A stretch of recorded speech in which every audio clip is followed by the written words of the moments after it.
At the BRICS Transport Ministers meeting in Brazil, the group made a historical decision, and this is to reduce fossil fuel pollution in the world. So the Union Transport and Highways Minister Nitin Gadkari, who represented India at this meeting, also spoke exclusively to DD India, and he said that New Delhi will definitely try to be carbon neutral by 2070 as per the vision of Prime Minister Narendra Modi. Let's listen. BRICS meeting में जो BRICS के member हैं उनमें transport मंत्रियों की conference हुई और उसका एजेंडा था कि ट्रांसपोर्ट मिनिस्ट्री को ट्रांसपोर्ट सेक्टर में, चाहे एविएशन हो, शिपिंग हो, हमारे रोड इंफ्रास्ट्रक्चर में फॉसिल फ्यूल यूज करते हैं, इन सब में जो प्रदूषण होता है, एयर पोल्यूशन, इसको हम कार्बन को किस प्रकार से कम करें, कार्बन एमिशन को कैसे ख़त्म करें, ये विषय मीटिंग का था। और इसमें काफ़ी अच्छा चर्चाएं हुई और सब देशों ने मिलकर एक कॉमन रेजोल्यूशन भी पास किया है। उसके आधार पर आने वाले समय में बायोफ्यूल को बहुत बड़ा प्रोत्साहन देने का सब ब्रिक्स देशों ने एक संकल्प किया है और पूरे हमारे विश्व को हम प्रदूषण से मुक्त करें,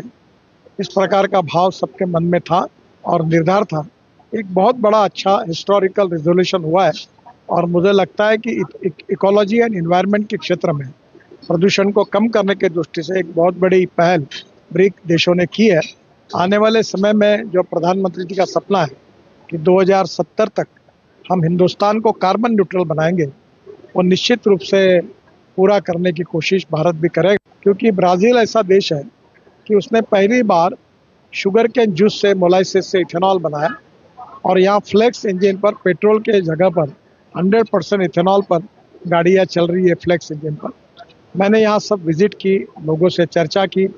ऑटोमोबाइल मैन्युफैक्चर किया गया था, एसोसिएशन में बातचीत हुई और हिंदुस्तान में भी हम ये कर रहे हैं। ये पूरे अनुभव का हमको बहुत उपयोग होगा।